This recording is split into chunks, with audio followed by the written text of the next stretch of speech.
أعوذ بالله من الشيطان الرجيم.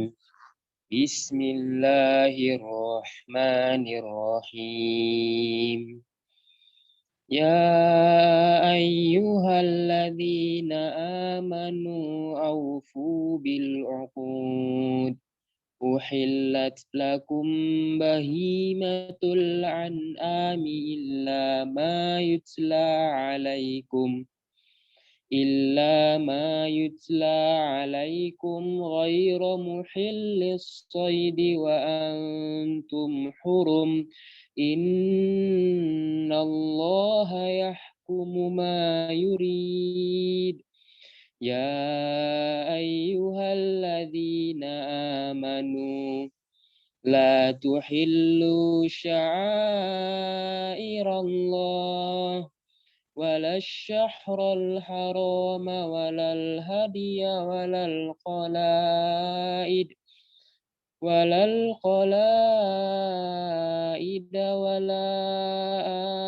آمين البيت الحرام يبتغون فضلا من ربهم ورضوانا وإذا حللتم فاصطادوا ولا يجرمنكم شنآن قوم أن صدوكم عن المسجد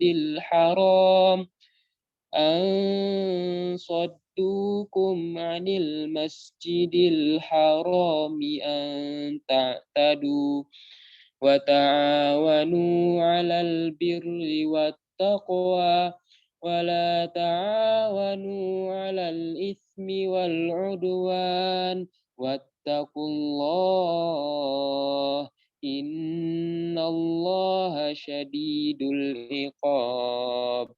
Sadaqallahul azim. Assalamualaikum warahmatullahi wabarakatuh.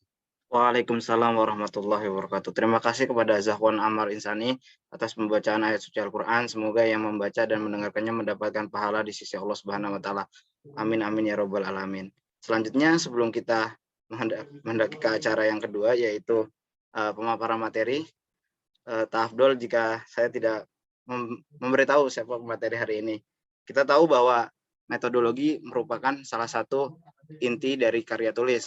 Kadang dan kebanyakan kita mungkin bingung untuk menulis metodologi. Oleh karena itu, Tazkiyah Juara memberikan satu sesi tentang kupas tuntas metodologi penelitian yang akan disampaikan oleh guru kita, terus Ustadz kita, yaitu Pak Aam Rusdiana.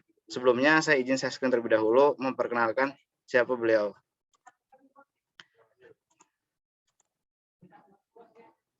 Oke, saya ingin sedikit memperkenalkan CV beliau. Beliau bernama lengkap Aam Selamat Rusdiana, lahir di Tasikmalaya, Mei 17, 1985. Beliau merupakan alumni Tazkiyah. Beliau saat ini sebagai Executive Director of Sharia Economic Application Research and Training atau biasa disingkat SMART Indonesia yang ada di Bogor. Jadi teman-teman, kalau SMART ini salah satu teman-teman kalau misalnya mungkin ada yang mau magang nantinya bisa tanya-tanya paham untuk terkait magang di SMART seperti itu. Dan begitu banyak research experience-nya, dan baru-baru ini kalau tidak salah Pak Am dinobatkan sebagai 50 terbaik, kalau nggak salah 50 terbaik ya, kalau tidak salah 50 terbaik riset ekonomi Islam kalau nggak salah by indeks apa saya lupa gitu kurang lebih. Jadi teman-teman tolong disimak materinya, semoga bermanfaat, dan ini sangat banyak banget. Mudah-mudahan teman-teman yang di sini bisa mendengarkan, terus kalau ada pertanyaan-pertanyaan bisa disampaikan kepada beliau. Mungkin itu aja terkait CV beliau. Selanjutnya saya sapa dulu. Assalamualaikum Pak Am, bagaimana kabarnya? Waalaikumsalam warahmatullahi wabarakatuh. Alhamdulillah. Gimana Haidar? Alhamdulillah sehat. Saya Ustadz gimana? Sehat Ustadz? Alhamdulillah. Alhamdulillah. Teman-teman, terima kasih Ustadz udah berkenan untuk hadir di sini. Langsung Ya, aja untuk mempersingkat waktu kepada Pak Am, mungkin 1 jam ke depan bisa mempresentasikan. Setelah itu sesi tanya jawab. Kepada Pak Am, waktu dan tempat saya persilahkan. Baik, Bismillahirrahmanirrahim. Assalamualaikum warahmatullahi wabarakatuh. Waalaikumsalam warahmatullahi wabarakatuh. Waalaikumsalam. Bismillah, alhamdulillah, wa kafa, wassalatu wassalamu ala nabiyil mustafa Muhammadi wa ala alihi wa sahbihi ali sidqi wal amanati wal wafa. Asyhadu an la ilaha illallah wa asyhadu anna sayyidana Muhammadan abduhu wa rasuluh. Allahumma rabbi shrah sadrana wa yassir lana amrana wa hlul 'uqdatam min lisani yafqahu qawlana wa ba'd. Baik, 1 jam atau ini memang ini malam atau ini apa memang sampai malam atau gimana nih? Iya, Ustaz. Biasanya kita itu paling selesai maksimal jam 22 sih, Ustaz. Ya, gitu, jadi. Baik. Masya Allah ya. Mudah-mudahan juga nggak terlalu lama, tapi nanti mungkin kita banyak diskusi ya. Baik, ini tazkiyah juara ya. Tazkiyah juara berarti memang calon-calon juara di sini ya. Dan mungkin teman-teman yang interest di riset, metodologi, di menulis begitu ya, kemudian di karya tulis gitu ya, karya tulis ilmiah dan seterusnya. Baik, siapa Haidar dan teman-teman, saya lihat di sini ada beberapa juga yang ini tazkiyah semua atau ada dari luar ininya peserta? Ya, dari luar, Pak. Oh, baik. Dari mana aja kalau boleh tahu? Ada yang dari mana coba? Kalau di data sebenarnya ada yang dari Unhas, ada yang dari IPB, ada yang dari ITB juga ada. Cuma mungkin belum ada join kayaknya. Banyak sih. Baik. Ada yang dari Unis Tangerang, ada yang dari UMT juga banyak, Ustaz. Oke, baik. Baik. Saya dari IUM. Ihsan dari IUM ya. Baik, ini saya lihat juga tadi ada bahkan yang dari dari luar juga ada ya, dari S3 juga tadi ada tadi Pak Yudi ya. Jadi ternyata bukan dari S1 saja tapi ada beberapa yang lain. Baik. Dari mana ya mulainya ya? Coba, ini tentang apa? Metodologi penelitian ya? Iya, Pak, metodologi penelitian. Oke, mungkin coba ada yang mau ini tadi pertanyaannya gimana Haidar, misalnya metodologi penelitian itu apa, atau sesuatu hal yang sulit atau gimana Haidar? Iya, Pak. Kalau saya pribadi untuk menulis biasanya terkendala metode penelitian, karena kita tahu bahwa satu karya tulis ilmiah, apalagi yang mungkin di sini banyak rata-rata S1 itu kan skripsi, yang pasti ya skripsi, terus pasti yang paling bingung itu metodologi penelitian. Misalnya kayak kualitatifnya mau deskripsinya mau kayak gimana gitu, biasanya masih bingung, Pak, anak-anak S1 gitu. Pun saya kayak gitu. Jadi mungkin dari kebingungan itu ya lahirlah ini juga kayak gitu sih, Pak. Gimana kira-kira supaya metodologi penelitian itu mudah untuk dicerna dan dipahami, dan ketika kita mana sih yang harus pakai kualitatif, mana yang harus pakai kuantitatif, kayak gitu sih, Pak. Baik, yang pertama ya, yang pertanyaan kedua barusan nanti saya jawab, tapi yang pertama seperti apa metodologi penelitian? Karena misalnya mayoritas terutama yang lomba karya tulis begitu misalnya ya, kebanyakan kan kualitatif, deskriptif misalnya. Metodologinya adalah kualitatif deskriptif. Jadi menjelaskan saja kan begitu ya. Yang kedua adalah banyak muncul dari teman-teman itu, terutama yang masih S1 ya, itu sulit bahwa metodologi itu susah, apalagi kalau sudah dengan statistik misalnya, sudah dengan ekonometriknya. Itu susah gitu ya. Nah, padahal sebenarnya tidak begitu. Jadi yang pertama, saya menjelaskan bahwa metodologi penelitian itu adalah ya metode riset. Jadi bagaimana menjawab penelitian dengan sebuah pendekatan. Nah, artinya misalnya riset saya mau apa? Oh, saya ingin mengetahui pengaruh COVID terhadap bank syariah misalnya. Pengaruh COVID terhadap bank syariah. Nah, seperti apa? Misalnya ya, pengaruh COVID terhadap bank syariah. Seperti apa tuh? Berarti COVID. Nah, apa COVID itu ininya misalnya? Variabelnya, apakah ya seperti apa ininya ya, bentuknya, apakah sebelum sesudah atau bentuknya apa, atau apakah dummy variabel 0, 1 dan seterusnya. Lalu terhadap perbankan syariah misalnya, apa perbankan syariah, apanya? Asetnya kah, ataukah pembiayaannya kah, ataukah persentase ininya ya, market share-nya dan seterusnya. Nah, jadi kita harus jelas dulu seperti apa. Nah, kemudian baru setelah itu kita harus dengan tadi metode apa yang cocok. Jadi sebenarnya metode yang cocok itu kita tidak mesti kuali atau kuanti. Jadi tergantung riset kita mau seperti apa yang pertama. Jadi simpelnya sering orang peneliti juga sampaikan bahwa metode riset itu seperti senjata, seperti pisau, seperti senjata. Misalnya begini, saya ingin memotong Saya ingin memotong kelapa misalnya. Kalau buah kelapa, kira-kira dipotong pakai apa kalau kelapa? Pakai gergaji atau pakai pisau atau pakai belati atau pakai pedang atau pakai apa kira-kira kalau kelapa? Pakai kapak biasanya, Ustaz. Pakai kapak. Nah, misalnya pakai kapak ya, misalnya ya. Pakai kapak paling cocok. Tapi kalau kita mau memotong anggur, pakai kapak nggak? Mau ngebelah anggur? Enggak kan ya? Pisau yang kecil tapi mungkin tajam. Kalau kita mau motong buah apa lagi yang agak ini ya, yang agak beda, coba. Kelapa ini durian, Ustaz. Durian. Nah, misalnya durian ya misalnya. Kalau durian kira-kira pakai apa? Kapak nggak? Cocok nggak kalau pakai kapak? Pisau, tapi pisaunya biasanya agak pisau, khusus. Tapi pisaunya beda gitu ya misalnya ya. Pisaunya mungkin lebih besar misalnya. Nah, itu kayak gitu. Jadi kita tujuannya mau ngapa dulu? Mau membelah apa? Mau mengurai apa?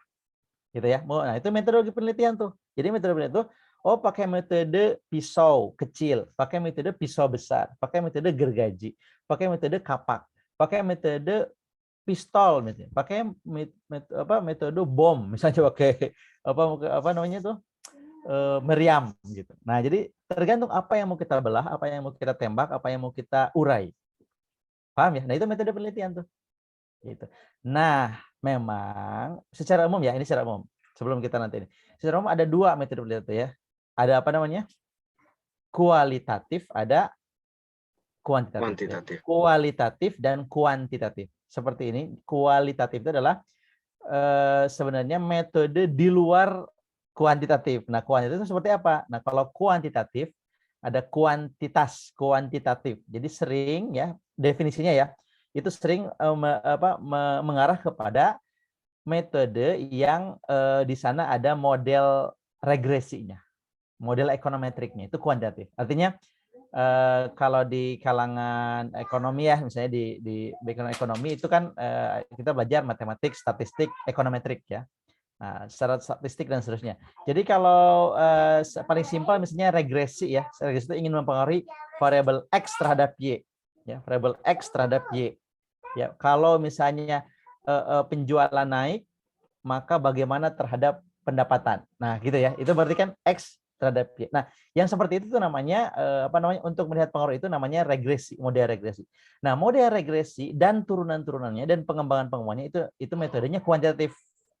Jadi ada namanya regresi paling sederhana OLS, ada namanya VAR VECM, ada namanya ArcGIS, ada namanya misalnya VECM ya, ada kemudian panel regresi dan seterusnya. Jadi semua model yang ada pendekatan ekonometriknya ya, modelnya ekonometriknya X dan Y, X1, X2, X3 ya, Y sama dengan kan modelnya ya, alfa, beta, X1, X2 dan seterusnya ditambah error. Nah, itu kuantitatif tuh masuknya.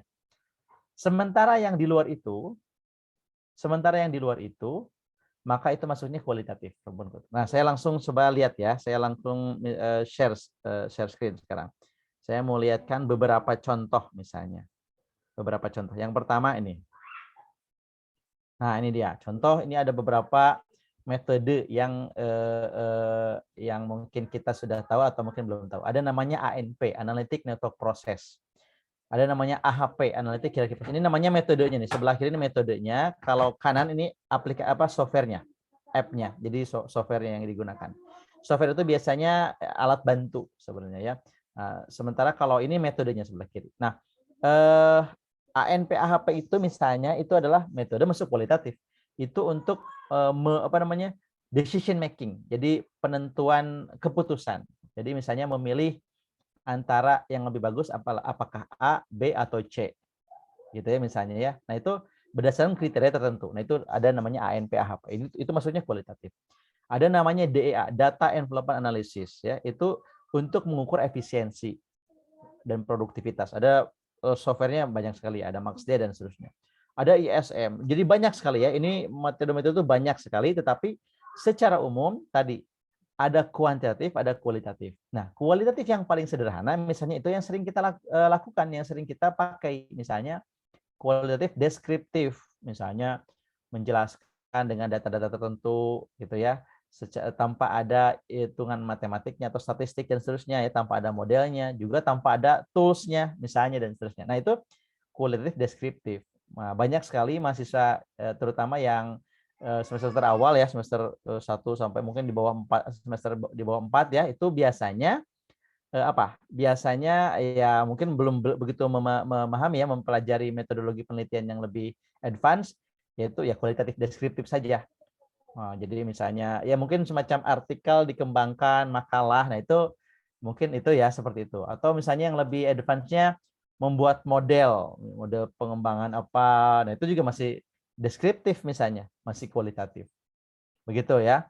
Nah, tetapi kalau yang kedua yang kuantitatif itu misalnya contoh di sini nih, misalnya panel regression karena ada regresinya, ada model regresinya, atau mungkin ada namanya logistic regression, ya, dan seterusnya. Jadi semua metode yang ada X dan Y-nya. Jadi ada variabel X, variabel independen, dan variabel dependent Y-nya. Nah, itu metode kuantitatif. Nah, simpelnya sebenarnya itu. Nah, yang kedua pertanyaannya tadi. Yang kedua seolah-olah merasa susah. Nah, itu tidak benar. Itu mitos. Karena pada faktanya nih, saya apa namanya ya, mungkin beberapa teman-teman sudah banyak tahu ya. Jadi saya ada lembaga namanya Smart Indonesia. Kita sudah membuat dengan teman-teman ini dari mulai 2013. Itu sekarang sudah mulai banyak yang magang dari banyak kampus, IPB, Tazkiyah, UIK, UIN, SEBI, itu udah banyak ya magang. Ternyata yang dulu yang nggak biasa nulis ternyata bisa nulis, dan ternyata metode itu, aplikasi itu, software itu gampang.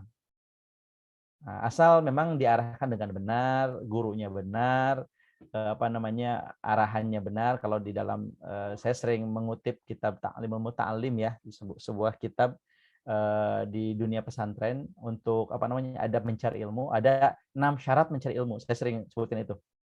Salah satunya adalah selain memang kitanya yang harus curious ya, zakain itu berarti yang pertama cerdas, orangnya memang harus cerdas ya.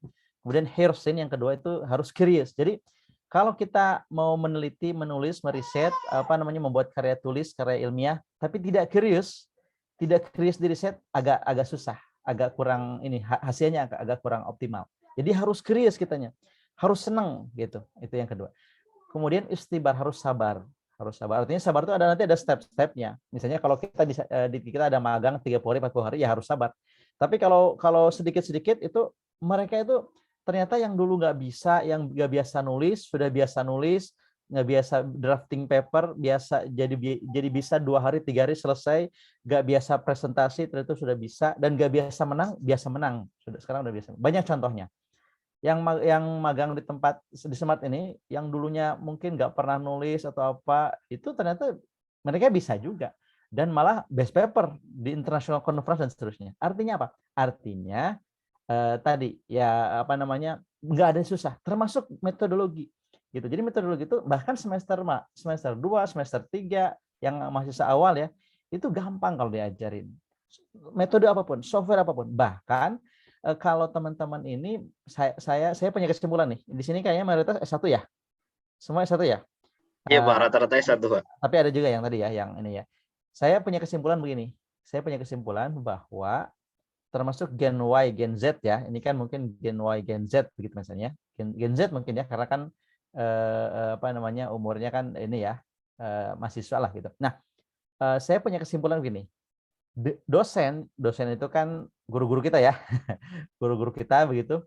Dengan mahasiswanya itu lebih cepat, lebih mudah ngajarin mahasiswanya daripada dosen. Dosen itu kalau mungkin Gen Y, kalau enggak Gen X gitu ya. Jadi dia ketika belajar aplikasi software, nginstal atau apa, atau ngolahnya, boro-boro ngolah misalnya nginstal. Saya bukan ini dosen bukan, tetapi faktanya bahwa mahasiswa itu lebih gampang diajarin.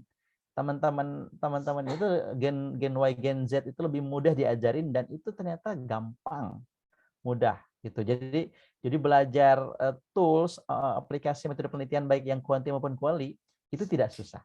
Memang nanti kita perlu belajar teori dasarnya, konsep dasarnya. Nah, itu memang harus belajar. Artinya mungkin ikut pelatihan, ikut ada studi atau mungkin seperti ini seperti ini ya. Ini bagus sekali event seperti ini. Demikian juga misalnya ada magang tadi. Nah, menurut saya sih magang itu paling efektif karena kalau hanya sehari 2 hari penelitian, sehari 2 hari training itu nggak bisa dipraktekkan. Tapi kalau magang sebulan misalnya, udah jago lah, udah jago dan tadi harus tepat gurunya juga ya. Jadi bukan hanya mahasiswanya yang terus, tapi gurunya juga harus dengan tepat mengarahkannya. Oke, secara umum itu dulu. Barangkali ada pertanyaan dulu, silakan. Ini aja daripada sejam saya ngomong terus, mendingan gitu. Silakan ada pertanyaan. Baik Haider maupun teman-teman yang lain silakan. Boleh. Oke teman-teman, mungkin jika ada pertanyaan, di sini ada yang lagi nyusun skripsi, biasanya mentok biasanya sih rata-rata mentoknya di metodologi gitu kan. Mungkin ada mau konsultasi atau mungkin apa yang ingin disampaikan boleh gitu. Atau teman-teman yang lain mungkin semester 5, semester 7, atau semester lainnya jika ada pertanyaan tentang metodologi, dipersilahkan terlebih dahulu. Belum, oke, belum ya. Pak, belum Pak, lanjut. Belum, nggak apa-apa, silakan. Nanti kalau ini boleh juga di chat ya kalau ada pertanyaan. Saya mau lihatkan saja langsung. Saya mau lihatkan contoh-contoh ya. Misalnya contoh-contoh ini aplikasi-aplikasi. Jadi Smart ini kita punya nih, coba kita ada berapa nih? Ada, kalau kita lihat di sini di 91 item ya, tools nih, software semua, tapi mungkin nggak semua. Ya let's say kita sebut ada 60 lebih aplikasi nih, software metode penelitian nih, macam-macam, banyak sekali. Dan ini tidak ada yang sulit. Saya sebutkan tidak ada yang sulit. Contoh ya, saya lihatkan satu saja. Misalnya contoh tadi data informasi untuk mengukur efisiensi. Misalnya, saya jarang lihatkan ini karena teman-teman yang magang juga belum pernah pakai software ini. Ada namanya software ini namanya Bansia Frontier ya. Saya mau lihatkan contoh. Sebentar. Mana? Oke, ini. Nih, Bansia Frontier ini contoh ya. Ini masuknya dalam rumpun masih kualitatif. Jadi bukan kuantitatif, tapi jadi kualitatif itu banyak sekali metodenya, modelnya dan seterusnya ya.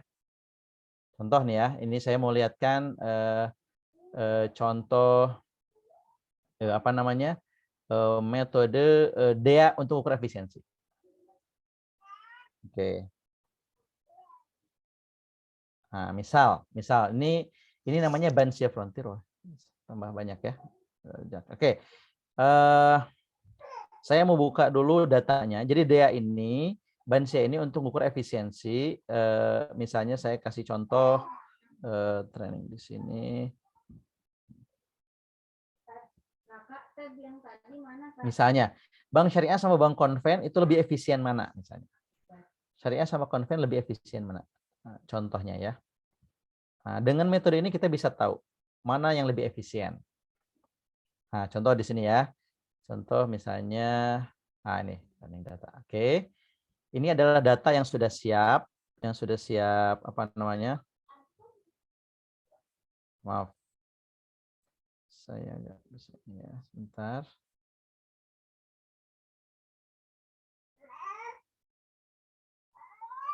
Oke. Ini adalah data yang sudah siap olahnya. Memang nanti perlu konsep besarnya, tapi saya mau cepat aja dulu. Ini contoh saja ya. Nah, ini adalah data. Terlihat nggak Excel saya? Terlihat, Pak. Oke, baik. Ini ada beberapa bank syariah, data yang lama ya. Ini ada 5 bank syariah selama 5 tahun. Jadi 5 kali 5, 25.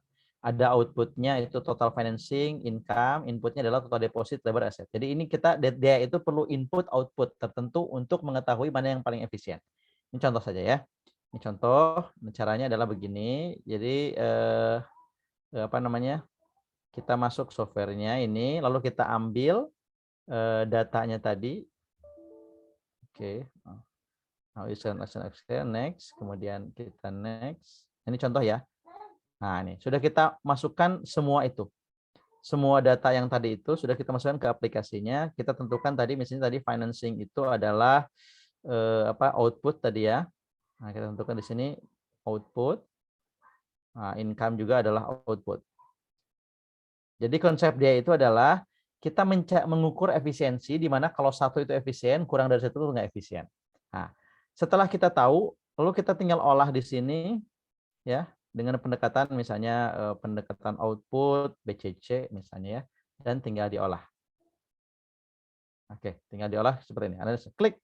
Nah, itu sudah keluar hasilnya, sudah tampil. Jadi ini adalah metode dia untuk ukur efisiensi, ketemu nih, mana yang efisien, mana yang tidak efisien, dan seterusnya. Yang efisien adalah yang 100%, yang kurang dari 100 itu tidak efisien. Misalnya BNI Syariah 2007 nggak efisien. Kemudian BSM 2007 nggak efisien, dan seterusnya. Yang 100% itu efisien. Begitu ya. Kemudian ini summary graph-nya, mana yang harus ditingkatkan, ternyata income yang harus di-improve. Yang lainnya sudah oke. Kemudian nanti, nah ini ternyata yang efisien dapat 14, yang 90-99% itu 6 bank ya, dan seterusnya.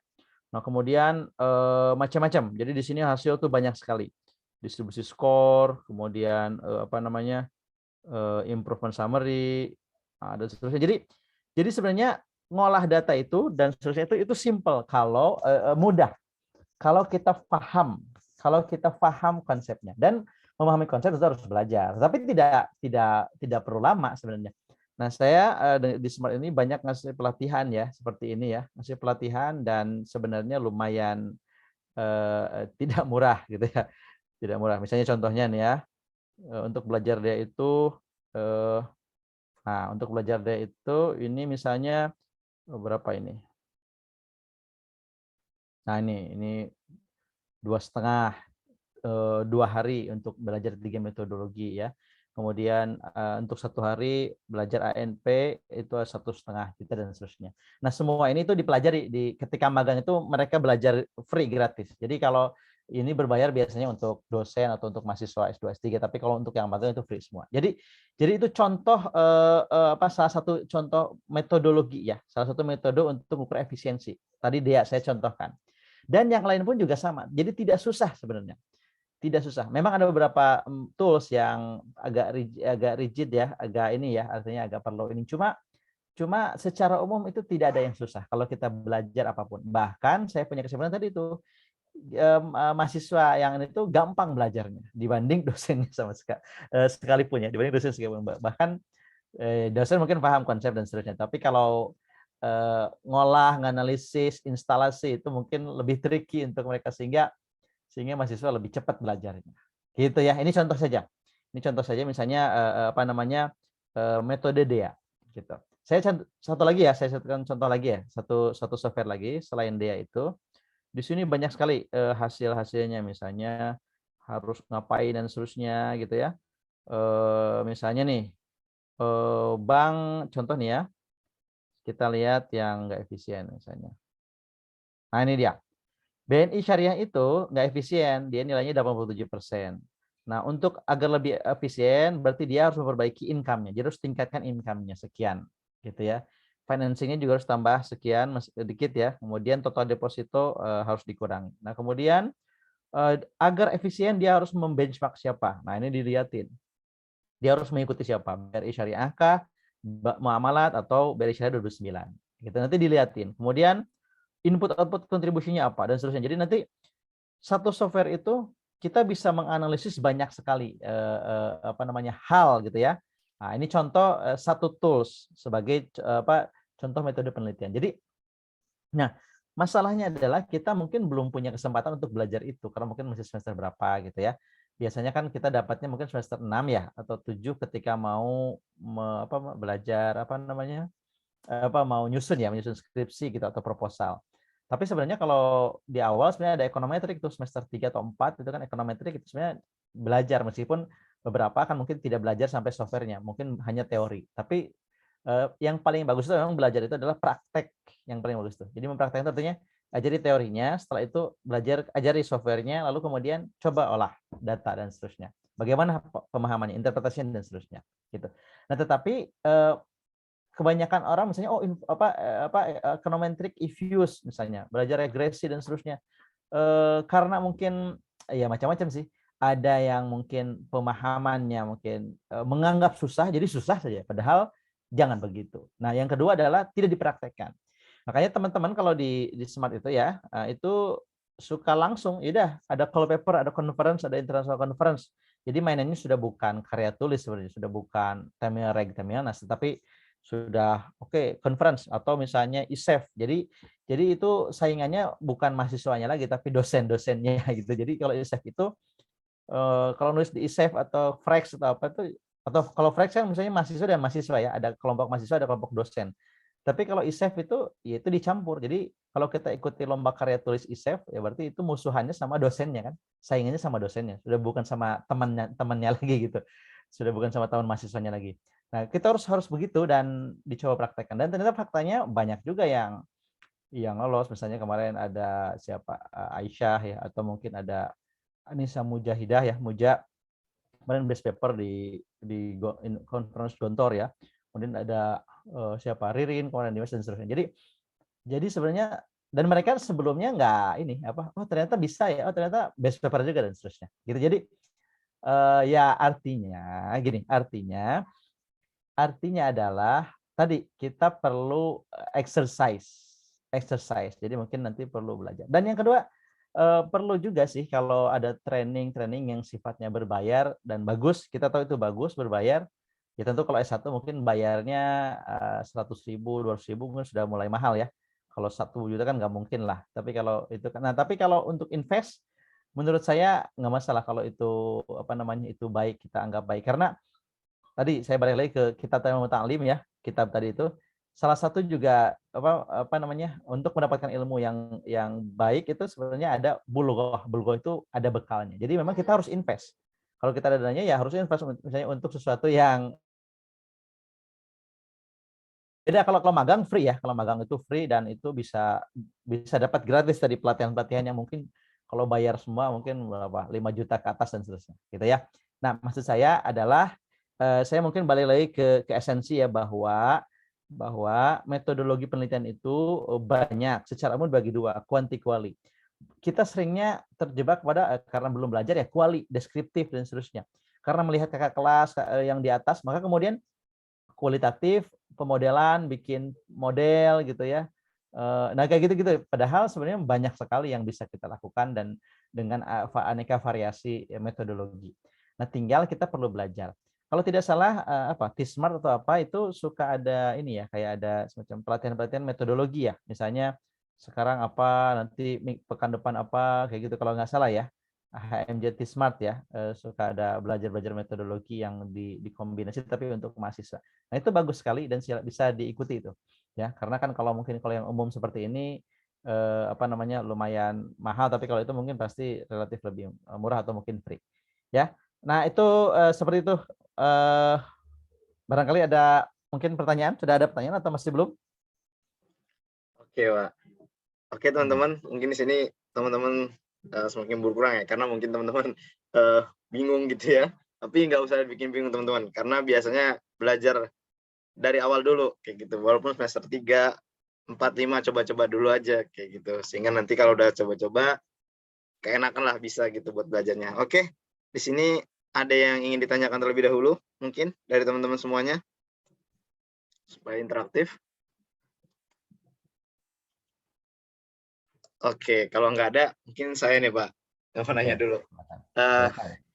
Kayak tadi Pak, mungkin ada beberapa metodologi yang apa ya, kalau karena saya juga dapat matkul itu kadang kita nggak diajarin bagaimana prakteknya gitu kan. Nah, gimana sih Pak kira-kira belajarnya supaya kita tuh misalnya nih kita kan rata-rata tuh kebetulan angkatan saya lah gitu. Biasanya kan kepentok dulu tuh baru kayak boarding dulu tuh baru belajar metodologi, karena kan di boarding bakal detail banget gitu. Nah, gimana caranya supaya kita semester awal ini bisa mempelajari metodologi itu sekaligus bisa aplikasinya gitu. Kadang-kadang kalau hanya sekedar teori kita bingung. Nah, gimana caranya supaya bisa softwarenya juga gitu. Mungkin kalau misalnya tadi kalau pelatihan di Smart mungkin karena mahasiswa di sini rata-rata ya budgetnya mungkin nggak masuk ya. Mungkin nanti next time fee budget dari mahasiswa kali Pak, supaya mungkin teman-teman mahasiswa bisa ikut gitu. Mungkin seperti itu. Atau ada tips nggak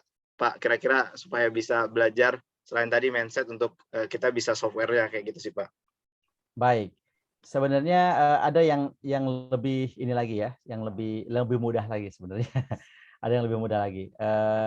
Yang pertama tentu tadi apa namanya caranya begini.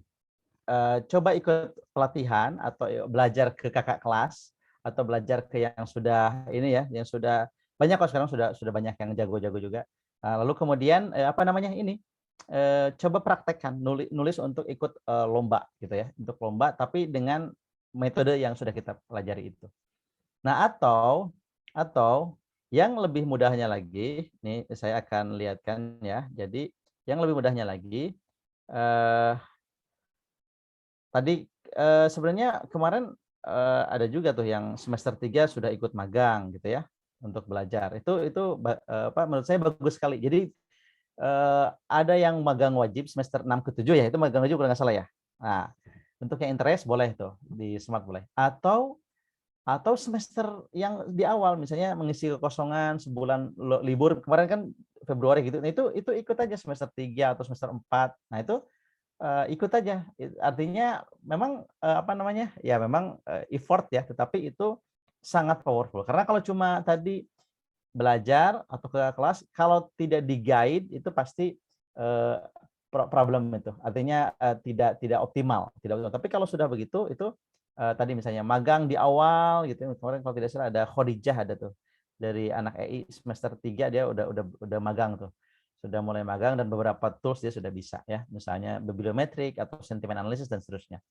Nah, atau coba teman-teman masuk juga ke sini. Nih, ada namanya di internet ya, silakan dicek saja. Jadi ada apa namanya? Ini yang terbaru ini ada namanya kita ijtihad kita nih dari di Smart ini ada namanya Azkia, Azkia bukan Azkia ini ya yang ada mahasiswa kan.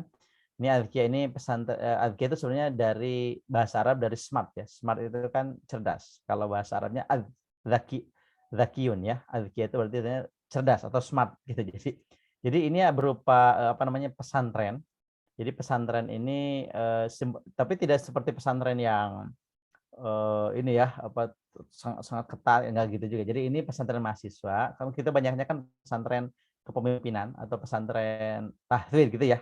Nah, tapi kalau pesantren riset itu saya pikir hampir nggak ada tuh di Indonesia itu. Belum ada pesantren riset. Nah, kita sedang bikin ini dan sudah kita launching mulai bulan ini, insya Allah.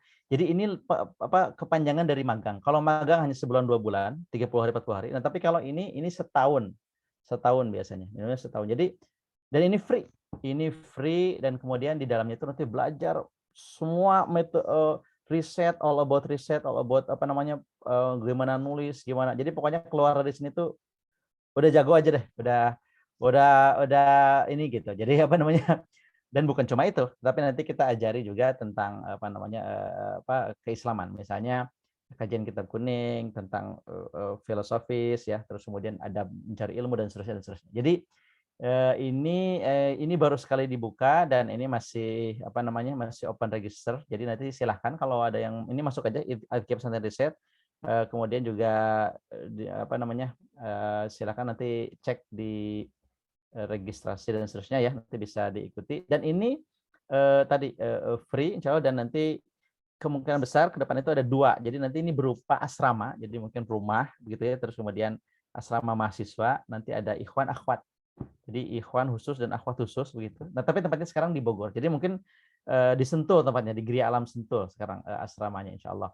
Jadi tentu yang di sini mungkin ada beberapa yang di luar Tazkiyah ya. Silakan saja kalau dari IPB dari mana yang masih online misalnya itu silakan di sini. Jadi masih kuliah silakan tapi ikut ini. Jadi nggak masalah.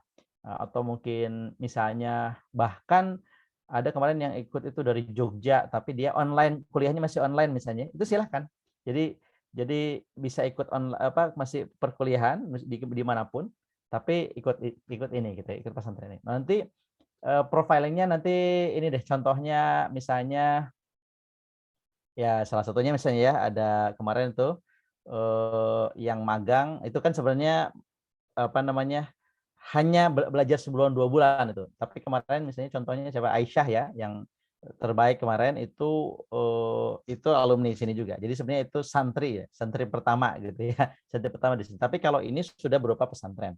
gitu. Jadi nanti ini salah satu cara untuk bisa belajar. Nah, tapi ini tidak di ini ya, tidak apa namanya?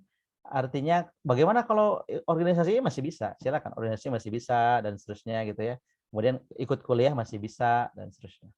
Gitu. Nanti detailnya silakan dibuka dan ini lebih powerful dibanding magang. Kalau magang hanya 30-40 hari, tapi kalau ini 1 tahun gitu, 1 tahun ininya apa namanya minimum 1 tahun. Nah ini contohnya aja Haidar. Baik, Pak. Nanti boleh, kan kalau nggak salah kemarin ada posternya yang udah diperpanjang ya Pak, sampai 12 Februari, nanti boleh saya minta Pak, biar nanti bisa saya share di grup, karena di grup juga banyak gitu. Mudah-mudahan bisa jadi wasilah buat teman-teman buat daftar. Jadi teman-teman sambil nyiapin pertanyaan, jadi ini adalah salah satu bentuk ya dari Pak Am dan tim gitu. Teman-teman bisa mengikuti, apalagi yang umum ya Pak ya, tadi bukan hanya Taskem, mau dari IPB, Betul. dari seluruh Indonesia, mungkin yang saat ini kuliahnya masih offline, bisa banget datang ke Bogor buat ikut itu pesantrennya. Kayaknya ada seleksinya nanti kalau nggak salah saya lihat itu. Mungkin nanti bisa buka websitenya atau nanti saya share posternya, nanti di situ ada CP dan sebagainya, bisa ditanyakan kayak gitu. Oke teman-teman, mudah-mudahan bisa menambah semangat buat menulis kayak gitu. Oke teman-teman, ada yang ingin ditanyakan? Kayaknya berarti sudah paham dan apa sudah bingung nih kayaknya Pak, bingung nih kayaknya. Mungkin apa teman-teman silakan feel free, silahkan. boleh kalau ada apapun boleh. Yang sifatnya basic fundamental boleh juga silakan ditanyakan. Oke, sebelum ini kayaknya ada yang bertanya nih.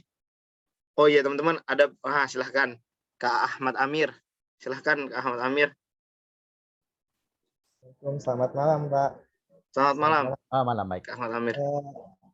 Mungkin langsung saja ya untuk mengefisienkan waktu.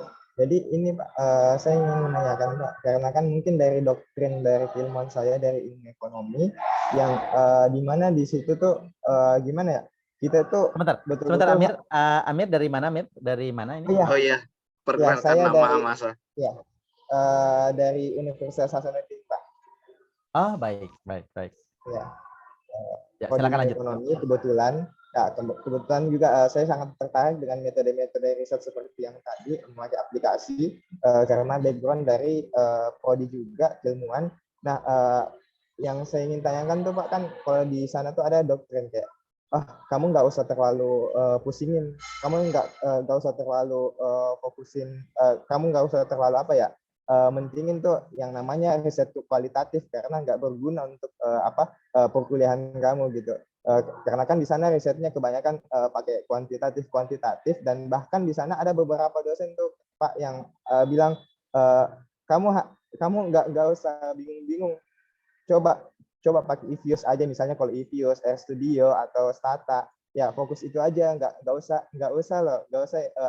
pakai yang lain, karena nanti mungkin fokus kamu terbagi, apalagi kalau sampai belajar riset lagi sampai ke kualitatif gitu Pak.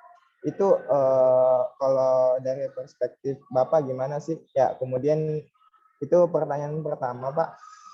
Kemudian yang kedua, ya selain yang tadi sih Pak, ada nggak sih Pak cara mudah, selain misalnya kan mungkin kalau kayak ada dari teman-teman juga yang mungkin banyak kesibukan juga yang di kuliah, banyak kesibukan di organisasi, tapi tetap ingin belajar riset, dan mungkin kayak sekedar platform atau misalnya sekedar informasi web gitu untuk tahu ternyata ada loh sistem atau adalah aplikasi yang membahas tentang begini, kemudian konsepnya begini, supaya mungkin dari situ kita juga bisa dapat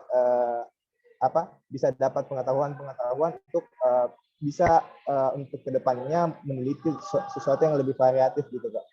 Mungkin Pak. Terima kasih. Oke, makasih. Amir ya, dari Hasanuddin ya, Makassar. Terakhir ke Makassar saya 2000 berapa ya? 17 ya, sebelum Covid lah ya. Ilmu ekonomi kebetulan. Ilmu ekonomi lebih menekankan kuantitatif gitu ya. Misalnya RStudio atau Stata atau EVIUS. Jadi nggak usah belajar yang lain. Menurut saya kurang sepakat itu, karena kalau kita pelajari itu apapun. Saya dulu background saya juga ilmu ekonomi kan, ilmu ekonomi Islam kan, ilmu ekonomi Islam. Jadi sebenarnya ilmu ekonomi.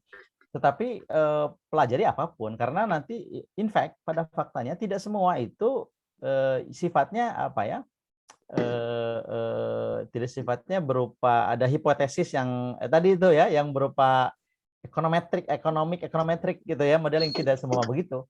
Jadi in fact terutama ini ya, terutama apa namanya, kalau sudah applied ya, kalau sudah applied itu terutama di kementerian atau apa, itu seringnya itu tools-tools yang bahkan itu decision making dan seterusnya. Contohnya, atau strategic management yang sifatnya ya tidak ada modeling ekonometriknya.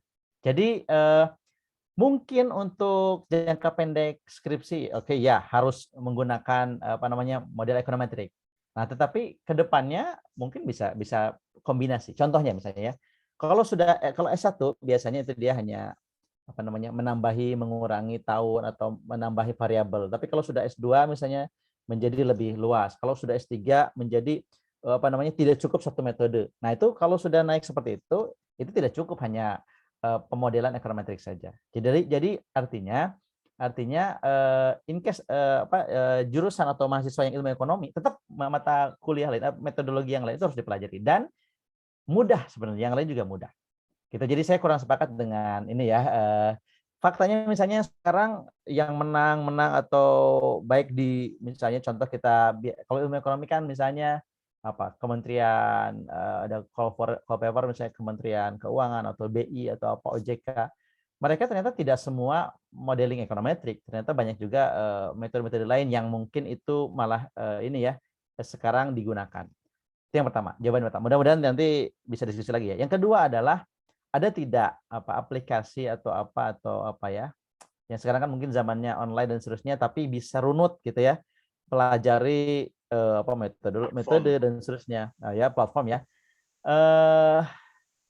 Ya setahu saya lebih banyak mungkin parsial, maksudnya parsial tuh ada mungkin satu, tapi tidak yang komprehensif, karena memang kalau komprehensif tentu perlu yang lebih komprehensif juga ininya apa namanya ininya ya apa namanya tempatnya gitu ya. Artinya tadi apakah bentuknya magangkah ataukah bentuknya pelatihan-pelatihan yang gradual kah gitu ya. Dan seterusnya. Tetapi kalau menurut saya gini, siapa Mir, nanti bisa diawali dari sesuatu yang kita senang. Misalnya gini. Oke, saya senangnya moneter. Oh, saya senangnya fiskal misalnya. Lalu kemudian saran saya coba ikuti misalnya ada call paper atau apa ya, conference dan seterusnya. Dan tetap harus ada guide. Gitu misalnya. Oh, ada dosen yang memang dia membimbingnya bagus. Memang harus ada perlu pembimbing. Misalnya di kampus, oh dia itu masih muda dan memang senang menulis dan seterusnya. Nah, tetap harus dibimbing karena kita itu butuh pembimbing. Jadi kalau pembimbingnya tepat, itu kita bisa cepat bisa melesat. Gitu ya. Banyak pokoknya teman-teman itu yang sekarang juga kemarin misalnya banyak dari nol belum bisa apa-apa, ternyata dalam hitungan sebulan, 2 bulan, 3 bulan sudah bisa apa namanya melampaui lah, bahkan melampaui dosennya misalnya untuk publikasi dan seterusnya. Gitu. Jadi tadi itu mungkin 2 jawaban itu. Mir ya.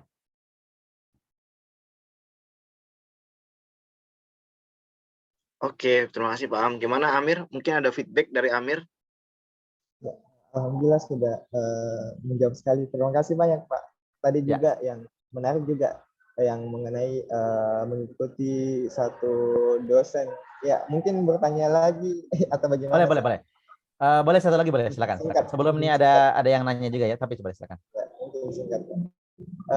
Kalau misal nih Pak, kan kita misal fokusnya ini, kemudian di-invite atau diundang sama dosen yang beda konsentrasi misalnya sama kita, itu gimana sih? Apakah betul apakah ngikut aja atau gimana Pak? Mungkin praktek sih Pak. Ya tentu. Tapi kalau misalnya kita selaku murid itu jangan pilih-pilih dosen saja, jangan pilih pembimbing. Kalau pembimbing dia ini ya artinya sebenarnya ikuti, tetapi kalau kita bisa memilih, kadang-kadang kita punya preferensi ya, oh ini lebih klop dengan saya dan seterusnya, oh dari sisi kompetensi mungkin lebih baik. Ya kalau kita boleh milih ya lebih bagus. Tapi kalau misalnya ternyata tidak klop dan iya nggak apa-apa juga. Kalau kita tuh murid itu terhadap guru dengan apa ya, kita penghormatan terhadap guru, mungkin itu di situ keberkahan ilmu bisa jadi.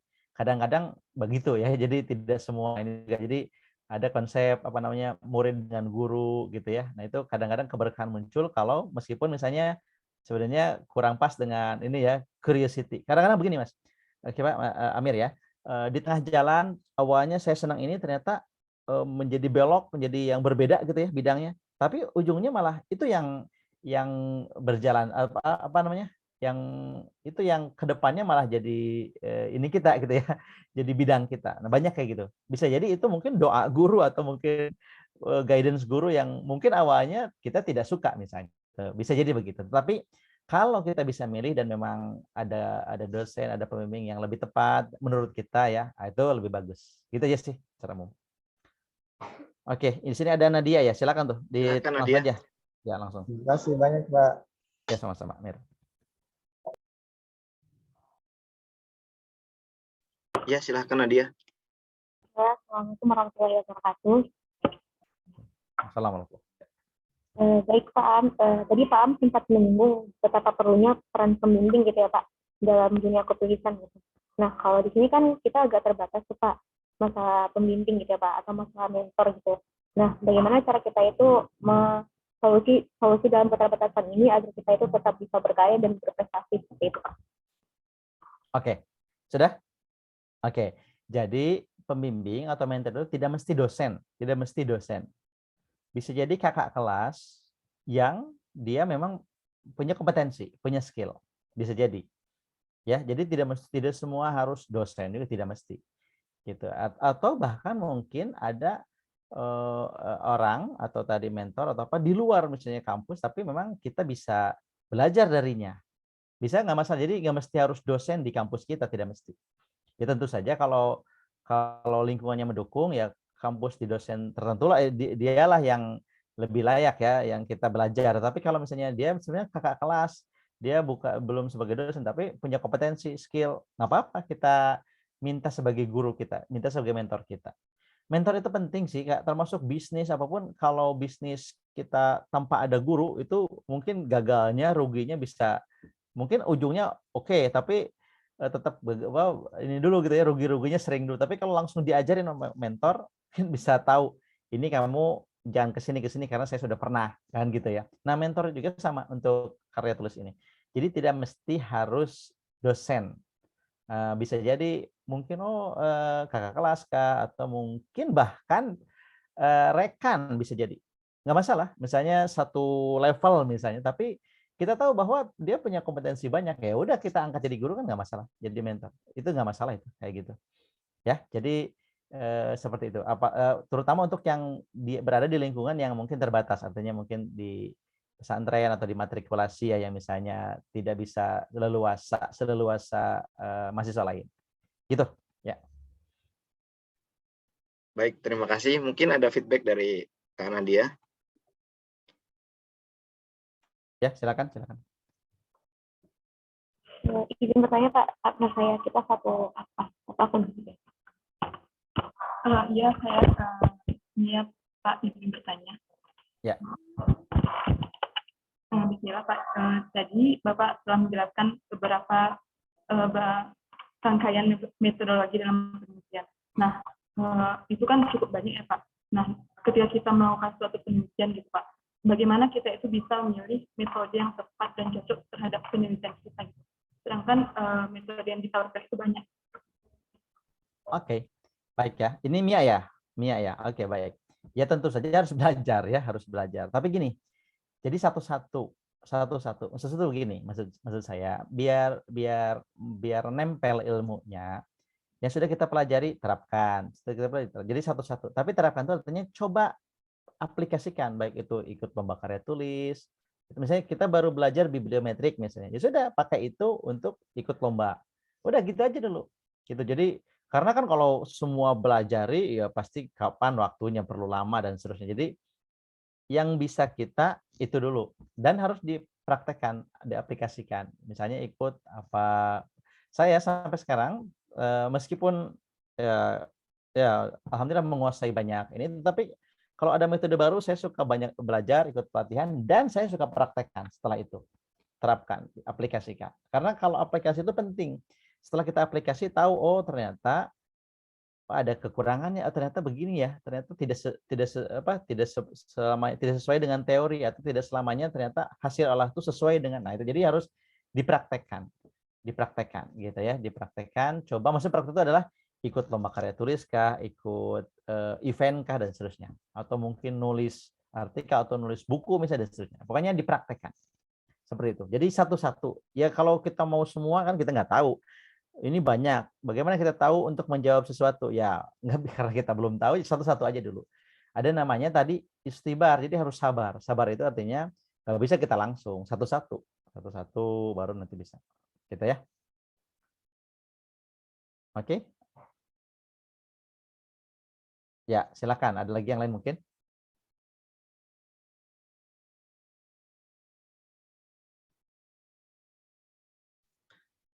Oke, tadi Mia kayaknya dimatrikulasi nobar Pak, kalau nggak salah tadi saya lihat di nobar nonton Oke. nih. Oke, Baik, banyak yang teman-teman, lain. ada lagi mungkin? Nah, ini kayaknya ada. Oh, belum. Mungkin ada yang ingin ditanyakan dari yang lainnya. Baik, Mudah-mudahan ya. saya lanjut dulu sebentar Pak. ya. Saya Silakan lanjut Pak, dulu. lanjut Ya, Pak. baik. Biar menjadi trigger untuk teman-teman yang lain. Ini memang kita untuk apa namanya ya? Untuk misalnya ingin curious gitu ya. Memang perlu motivasi dulu, motivasi yang kuat. Kenapa kita nulis, kenapa kita riset, kenapa kita apa namanya perlu belajar ini. Nah itu jadi harus ada motivasi yang kuat dulu sebenarnya. Jadi apa namanya, karena motivasi yang kuat lah, baru kemudian kita akan biasanya akan nyari semaksimal mungkin, seoptimal mungkin gitu ya. Nah sebenarnya menulis ini atau riset ini, menulis ini sebenarnya besar sekali manfaatnya ya. Jadi kalau misalnya kita apa namanya melakukan menulis, melakukan penelitian dan mempublikasi, dan publikasi itu dibaca orang, dan kemudian ada hal baik, hal positif, kemudian dipraktekkan atau mungkin ini ada dampak positifnya, itu kan pahala buat kita yang banyak ya. Artinya ada, kalau di sebuah hadis kan apa namanya, kullu amal ibni Adam in qata amalu in min salat ya. Jadi semua amal anak Adam itu putus kecuali tiga hal. Jadi kita sudah mati ya, kita semua nggak dapat kecuali ada tiga hal. Yang pertama adalah apa namanya, sedekah jariyah, sedekah kita yang ini artinya di situ ada yang banyak bilang wakaf. Yang kedua adalah sedekah jariyah au ilmin yuntafa'u bi, atau ilmu yang di apa namanya dimanfaatkan. Artinya tadi dipelajari orang, dibaca orang, buku yang dibaca orang, kemudian setelah itu apa namanya dipraktekkan oleh orang. Nah, jadi itu akan panjang sekali. Makanya Imam Bukhari, Imam apa itu sudah meninggal, tapi sampai sekarang disebut-sebut kan. Jadi artinya kalau kita meriset, menulis sampai ke depan, nah itu akan panjang. Umur kita mungkin 50-60 tahun, bahkan ada yang 30-20. Tapi kalau nulis buku, nulis paper, nulis artikel, dan itu dikutip orang terus-terusan, itu kan panjang. Seumur hidup kita akan apa namanya hidup gitu ya. Jadi dengan tulisan kita itu kita hidup seperti hidup seumur hidup gitu ya.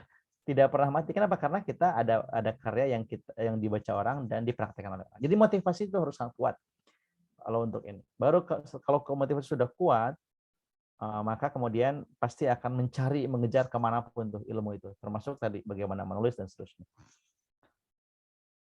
Baik, itu ya. Nah, apa namanya?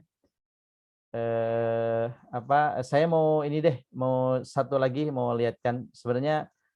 Ini yang baru misalnya, yang baru juga nih contoh, ada namanya pemodelan bibliometrik ya. Tetapi saya mau lihatkan yang lebih baru, ada namanya R ya, software R untuk pemetaan bibliometrik. Bentar. Ini adalah bagian dari metode yang sangat banyak itu. Jadi ini menurut saya harus dikuasai oleh siapapun, bidang apapun, bukan cuma ekonomi. Karena ini dia memetakan riset.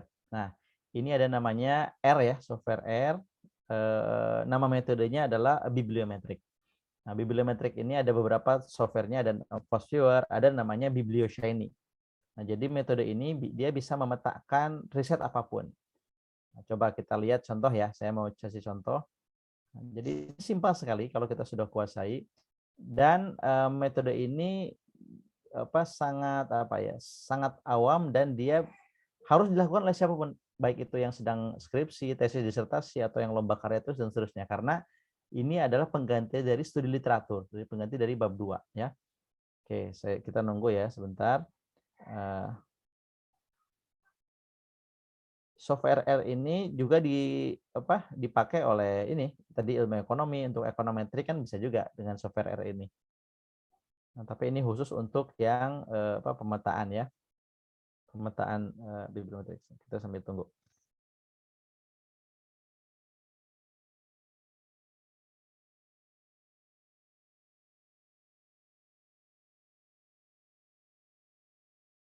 Oke, ini contoh ya. Ini contoh kita lihat, kita belajar. Misalnya metode ini dengan software R ini kita bisa misalnya, saya mau tanya dulu deh. Di sini ada yang sudah pernah ikut, ada yang sedang nyusun tugas akhir? Ada tidak? Atau coba ada nggak? Pak, ada Pak. Coba siapa? Saya mau ini aja biar tergambar. Coba. Acungkan tangan. Ayo teman-teman, mungkin di kolom chat atau acungkan tangan yang sedang lagi menulis nyusun tugas akhir. kayak pada diem nih. Oke. Atau apa namanya? Coba ada nggak? Belum Pak. Oke. Atau ada yang sudah pernah nulis tentang apa? Misalnya sudah pernah atau sedang nulis artikel atau ada ikut lomba, misalnya tentang apa misalnya? Misalnya contoh aja deh, digital zakat misalnya, tentang digital zakat. Sekarang betul kan zakat itu kemudian digitalisasi. Nah, kita seringnya kan ke ini dulu kan, ke Google ke Google Scholar atau kemana, lalu kemudian cari artikelnya kan, biasanya begitu ya.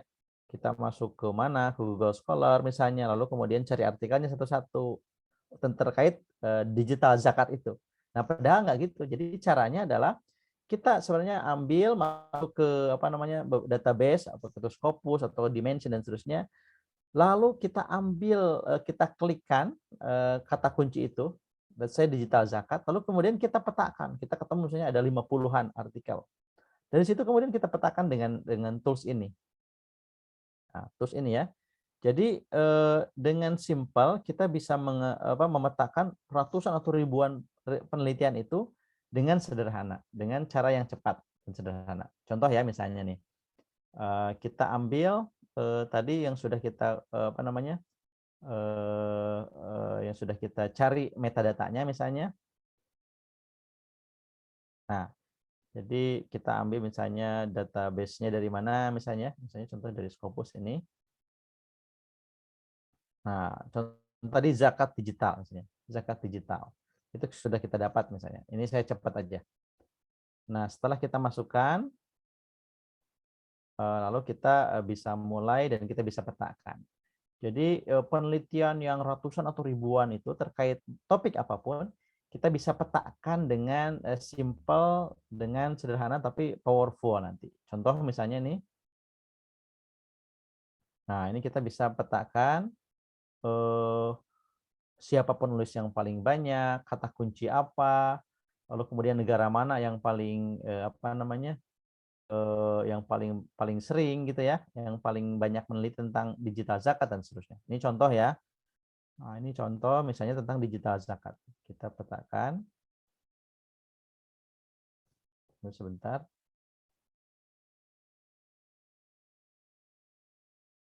Nah, ini. Jadi ini adalah, coba kita lihat, kelihatan ya di layar ya. Jadi ini adalah kata-kata yang paling berkaitan dengan digital zakat.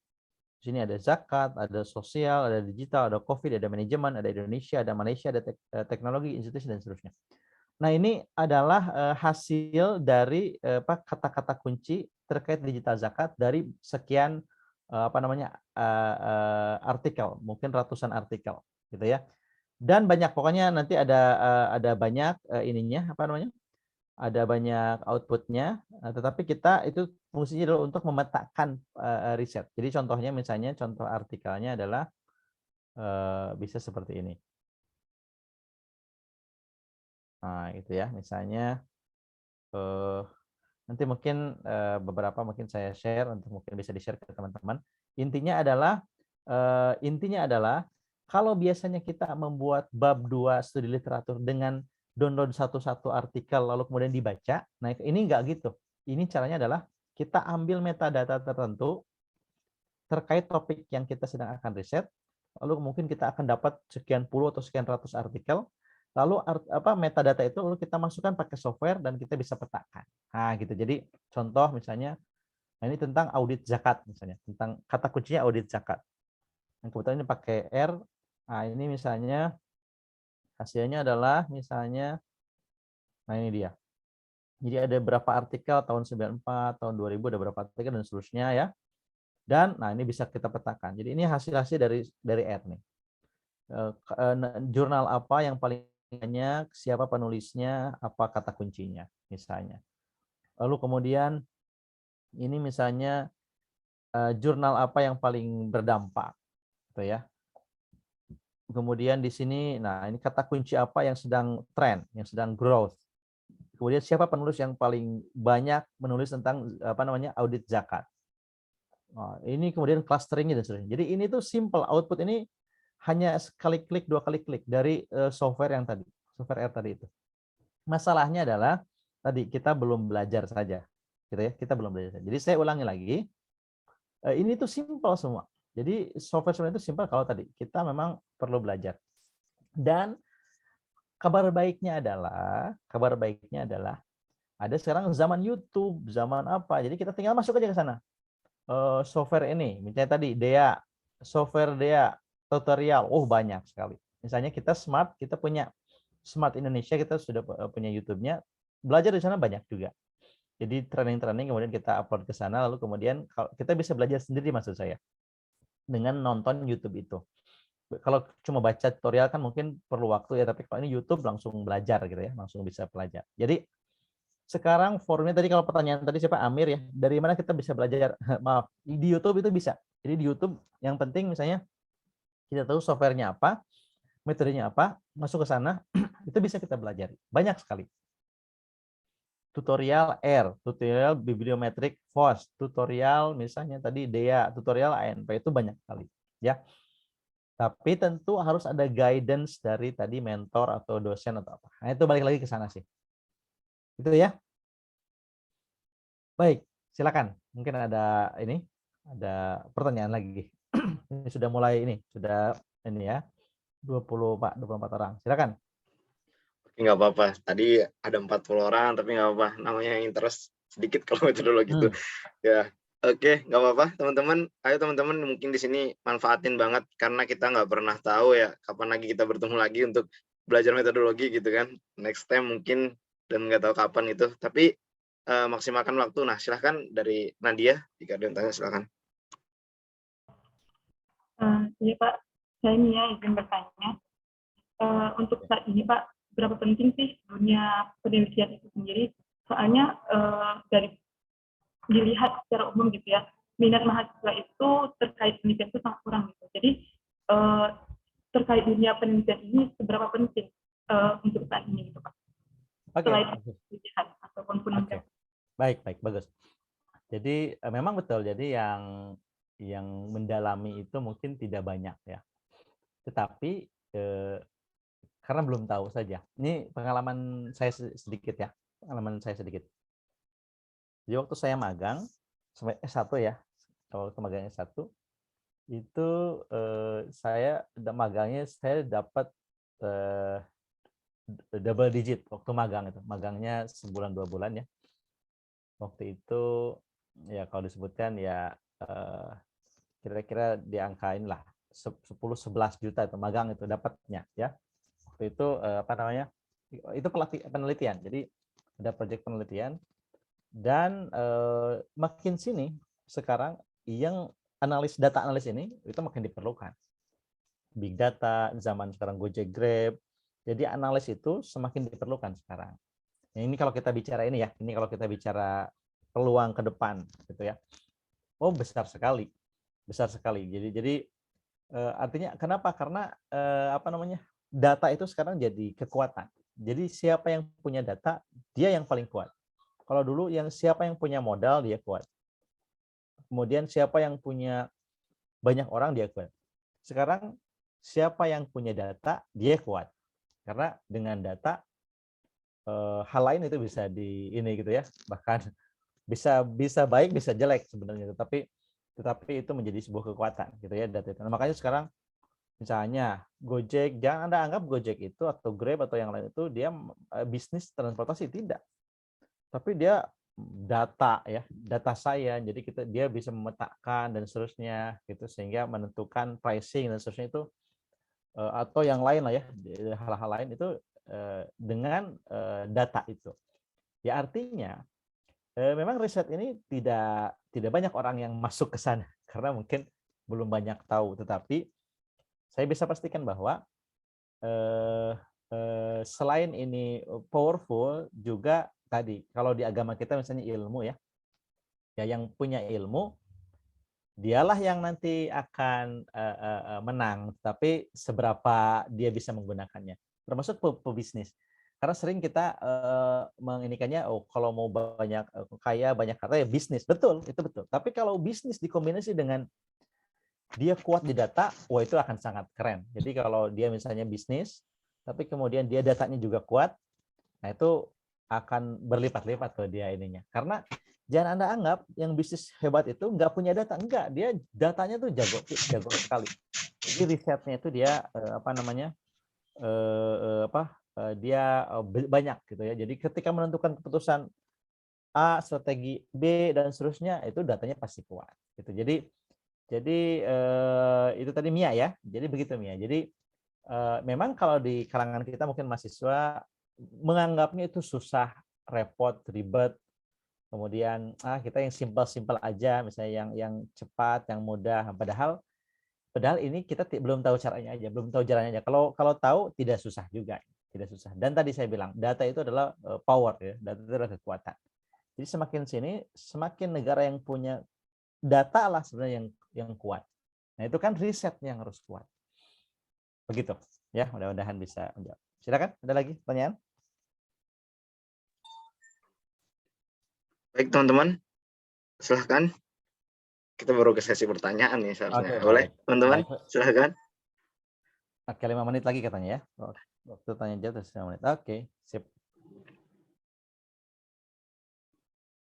Oke, sepertinya tidak ada Sudah Pak. cukup. Oke, baik. Mungkin ada yang disampaikan terlebih dahulu Pak dari Bapak. Baik. Oke, alhamdulillah ya, ya tentu kalau yang sampai ini ya, sampai malam ini dan ini berarti menunjukkan curiosity ya. Curiosity dan ilmu tetap ini akan menjadi sebuah ya ilmu saja, sia-sia kalau tidak dipraktekkan, tidak diaplikasikan. Jadi saran saya ini harus punya target juga, misalnya ini tazkiyah juara. Selain memang terkait ilmu ya, misalnya contoh gini, oke bulan depan ada call paper, ada lomba karya tulis silakan menulis atau buat tim atau ada mentornya. Ini silakan, ini mentornya. Lalu kemudian ini topiknya apa dan seterusnya. Jadi memang harus dipraktekkan, harus dicoba diinikan. Baik itu berkaitan mungkin dengan risetnya, dengan mungkin untuk tugas akhirnya atau apa gitu ya. Tapi tetap harus ada prakteknya. Memang sekarang masalahnya mungkin sekarang kita belum banyak belajar ya metodologinya gitu ya. Ya itu berarti step awalnya menurut saya adalah banyak belajar dulu macam-macam caranya tadi. Apakah untuk yang dekat ya, mungkin tadi magang bisa ikut tadi yang tadi pesantren riset itu akan jauh lebih bagus. Meskipun terbatas itu hanya 10 masing-masing putra, 10 putri ya, mahasiswa 10, mahasiswa 10. Jadi mungkin nanti akan di-share lagi oleh siapa Haidar datanya nanti ada PIC-nya, bisa tanya-tanya juga silahkan. Itu akan luar biasa sekali kalau teman-teman bisa ikut itu ya. kita sedang memikirkan juga ininya ya, apa namanya, yang lebih detail terkait kurikulum agar lebih powerful, lebih impactful. Lalu kemudian dengan ya ini contoh seperti ini sudah sangat bagus nih, Tazkiyah jadi sudah sangat bagus nih, Haidar dan teman-teman sudah apa namanya, satu hal positif. Tinggal tadi saya nggak tahu seperti apa program yang detailnya, apakah hanya menyelenggarakan saja webinar-webinar ataukah ada yang lebih real gitu, misalnya bikin kelompok dan seterusnya. Yang simpel saja, apa namanya, yang simpel itu maksudnya oke, goalnya apa, tujuannya apa, dan memang harus ada award gitu, ada semacamnya. Contohnya gini, misalnya kalau ISEF, kalau teman-teman ikut ISEF dan diterima itu kan, kalau publish itu 15 juta tuh satu artikel. Jadi harus sesuatu yang memang ada hadiahnya misalnya, atau ada ininya, karena kalau tidak begitu oke, tetapi perlu ada apa ya, semacam insentif ya, atau semacam penghargaan. Nah, jadi coba ikuti yang sifatnya ada itu, misalnya Frex ya, nanti belum tahu tuh. Jadi setiap tahun itu ada tuh lomba-lomba yang memang ada hadiahnya gitu. Atau yang lebih keren lagi, misalnya kalau ada lomba call paper yang sifatnya mungkin internasional, dan kalau masuk itu kita dibiayai ke sana, itu banyak begitu kan. Misalnya Frex itu tuh kalau masuk itu misalnya ada tempatnya di Lombok, berarti kita ke sana itu free pesawatnya, demikian juga hotelnya. Jadi ikut yang kayak gitu-gitu. Jadi ada challenges untuk menulis, tetapi jangan lupakan juga mentor. Mentor itu banyak. Sebenarnya ini siapa, Haidar, mungkin itu bisa jadi mentor karena mungkin sudah banyak nulis, atau banyak teman-teman sekarang yang mungkin masih levelnya mahasiswa tapi bisa dijadikan mentor. Kalau memang kita tadi nggak punya dosen atau ini yang bisa anggap sebagai mentor. Jadi nggak masalah ya. Jadi silakan, sekarang banyak sekali inilah senior yang bisa dijadikan mentor. Itu penting ya, karena jadi saran saya ada challenges-nya, ada target tertentu yang mungkin harus diikuti gitu, dan wajib itu sifatnya gitu. Yang kedua adalah cari mentornya atau cari forum atau eventnya. Salah satunya tadi magang kita itu bagus sekali, karena sekarang sudah banyak kerjasama Smart dengan kampus-kampus di luar Bogor, misalnya di Bandung, Unisba, dengan beberapa itu. Jadi silahkan, welcome sekali, dan itu sangat mendukung. Baik, itu mungkin yang bisa saya sampaikan, sudah 9:30, dan terima kasih, mohon maaf kalau saya mungkin tidak ada PPT-nya juga ya, tetapi feel free untuk diskusi ke depan. Alhamdulillah alumni magang dari Smart ini ya, kalau saya ini sedikit istilahnya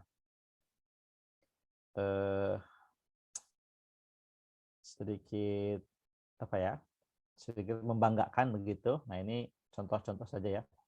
Yang magang itu kita sudah ada sekitar 35-an selama 3 tahun ke belakang ya. Dan dari sana itu banyak masih mahasiswa tapi sudah banyak publikasi ya, publikasi. Contohnya misalnya ini yang sudah kita ini. Jadi ada namanya, kalau sekarang itu di dunia akademis dosen itu namanya Scopus, jurnal terindeks Scopus, jurnal yang bereputasi. Itu tidak semua dosen juga sekarang kebingungan tuh untuk menulis publikasi di jurnal internasional itu. Nah, ini yang magang di Smart itu masih mahasiswa, itu sudah banyak lah. Ada yang tadi sudah ada yang 7, ada yang 2, ada berapa, dan ini masih ada yang semester 6 dan seterusnya. Jadi bukan cuma lomba karya tulis itu ya lebih rendah ya daripada jurnal publikasi seperti ini. Jadi kita levelnya kalau di magang itu, anak-anak magang targetnya lebih di atas lagi. Jadi ngelawan dosennya, bukan ngelawan mahasiswa lagi, tapi musuhnya, saingannya adalah dosennya gitu ya. Jadi dan ini sudah biasa karena lingkungan kita sudah biasa seperti itu. Nah, ini beberapa contoh saja sih.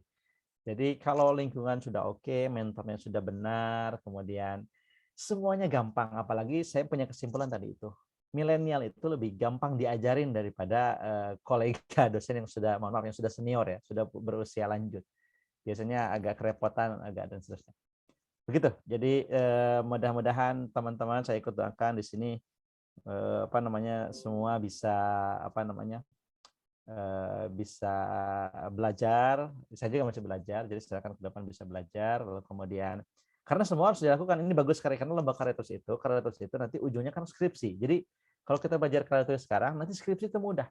Bahkan saya punya kesimpulan di sini, siapa? Oh, ada Eva di sini ya. Eva, Waalaikumsalam. Ada. Oke. Saya punya kesimpulan nih, karena biasa saya kasih tugas ke Eva, karena Eva sebagian dari asisten dari Smart juga. Itu sehari 2 hari bisa beres ngolah analisis. Jadi skripsi itu saya punya keyakinan seminggu bisa beres itu. Skripsi itu seminggu beres itu. Jadi apa namanya, nanti bisa tanyalah ke teman-teman yang sudah pernah magang, ada Syamsul, ada Eva, ada Rehan ya, Rere kalau di Tazkiyah ya. Kemudian ada beberapa yang lain atau yang sudah baru lulus tapi yang dulu ini seperti apa. Memang perlu banyak belajar, tetapi apa namanya, nanti hasilnya tidak menipu lah, tidak mencederai gitu ya. Jadi sesuai dengan effort kita. Kenapa? Karena mumpung kita musim waktu belajar. Kalau nanti sudah berkeluarga, sudah bekerja, itu akan ini lagi. Jadi sekarang itu waktu yang optimal untuk tidak ada istirahat. Jadi silakan belajar sebanyak-banyaknya. Gitu. Nanti dapatnya nanti kita mungkin di jangka panjangnya nanti kita akan terlihat nanti seperti apa dampak positifnya. Demikian, mohon maaf, saya balikan lagi ke Haidar ya. Waalaikumsalam warahmatullahi wabarakatuh. Waalaikumsalam warahmatullahi wabarakatuh. Begitu banyak ilmu yang kita dapat, boleh saya menyimpulkan, paham. Yang pertama, metodologi itu tidak ada yang sulit, karena semuanya ilmu itu bisa dipelajari, tergantung bagaimana kitanya mau atau tidaknya, kayak gitu. Jadi teman-teman yang masih semester 3, 5, bahkan semester 7, tidak ada kata terlambat untuk belajar metodologi. Jadi teman-teman harus punya kemauan terlebih dahulu, ya Pak. Kemauan terlebih dahulu, terus mau untuk mencari tahu baik dari YouTube dan sebagainya. Dan tadi kabar baiknya teman-teman bisa mengikuti kegiatan-kegiatan yang mungkin bisa magang lewat Smart gitu. Nanti mungkin apa Pak Am bisa nanti kalau ada info magang boleh disebar. Nanti teman-teman yang Bisa. ketertarikan, yang mau serius. Kadang tuh mau banyak Pak, tapi yang serius sedikit. Nah seperti itu. Jadi saya berharap teman-teman di sini mau dan serius. Terus tadi kalau misalnya nanti untuk lebih lanjutnya terkait pesantren yang riset itu, insya Allah nanti disebar di grup. Nah, sebelum nanti ke acara sesi berikutnya, saya ada satu quotes menarik. Tadi saya berpikir bahwa menulis artikel ilmiah itu bukan bakat, tapi skill yang dilatih. Jadi teman-teman semuanya, tidak ada kata sulit kalau kita berlatih seperti itu. Mungkin ada sebelum kita lanjut ke acara berikutnya, mungkin ada yang mau bertanya terlebih dahulu, karena mungkin masih ada waktu. Oh, tidak ada ya. Oke deh, cukup ya. Cukup. Sebelum kita akhiri, ada cenderamata Pak dari Tazkiyah Juara. Mungkin Kak Fahmi, silahkan ditampilkan.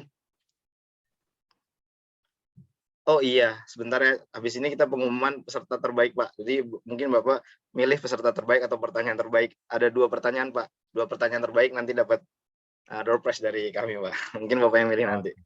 Oke. Fahmi, oke. Belum muncul nih share screen-nya. Coba. Di saya belum muncul. Coba di logout dulu. Baru muncul lagi coba. Jadi sekarang ininya kayak gini ya. Jadi biasanya apa kalau ada Iya, Pak. Gitu ya. Oke. Fahmi, mungkin bisa stop screen dulu Fahmi. Belum kelihatan sih di saya. Di Bapak udah terlihat belum? Ini baru kelihatan nih.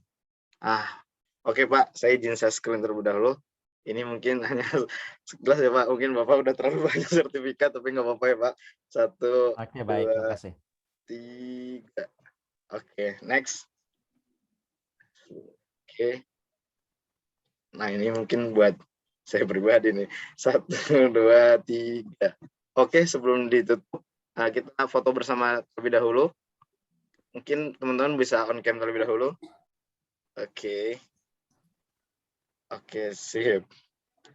Oke, nah ini banyak nih kayaknya bisa on cam nih. Oke, wah menarik nih, banyak yang ini. Oke ya, 1, 2, 3. 1, 2, 3. Bentar, 1, 2, 3. Oke. Bapak boleh pilih peserta terbaik atau pertanyaan terbaik, Pak. Silahkan disampaikan. Oke, baik. Tadi siapa yang pertama ya? Itu Oh, boleh yang pertama. Oke. Yang pertama itu di Siapa tuh? Amir ya tadi siapa? Amir, ya? Amir ya. Oke. Amir satu, Amir. Kalau yang satu lagi tadi siapa? Mia, boleh deh. Oh, Mia. Nanti Amir sama Mia boleh DM IG Taskia Juara kalau belum masuk grup, atau nanti bisa chat saya atau di grup kalau udah ada tag mention saya kayak apa gitu. ininya umroh apa? Hadiahnya apa? Umroh atau apa? Hadiahnya biasanya kita ini, Pak, uang pembinaan 25.000. Gitu. Hanya itu yang bisa. Oke, Pak, terima kasih banyak atas penyampaiannya, teman-teman. Semoga bermanfaat, dan Taskia Juara juga menyelenggarakan nyebar banyak informasi lomba, dan kalau misalnya butuh mentor bilang aja gitu, karena kan kita kadang ngajak tapi teman-teman belum ini. Kalau misalnya teman-teman tertarik, nanti bisa disambungkan. Di sini ada Kak Eva, ada Kak Samsul dan sebagainya yang sudah biasa nulis karya tulis. Mungkin itu aja, Pak. Terima kasih banyak atas waktunya. Mohon maaf jika banyak kekurangan dari saya pribadi dan tim. Kurang lebihnya mohon maaf. Kita tutup dengan istighfar 3 kali. Astagfirullahaladzim. Dan kita sempurnakan dengan doa kafaratul majelis. Astagfirullah wa atubu ilaik. Kurang lebihnya mohon maaf. Assalamualaikum warahmatullahi wabarakatuh. Terima kasih, Pak. Waalaikumsalam warahmatullahi wabarakatuh. Syukron kasiron Kak Haidar. Iya, terima kasih buat teman-teman. Izin ya, Pak.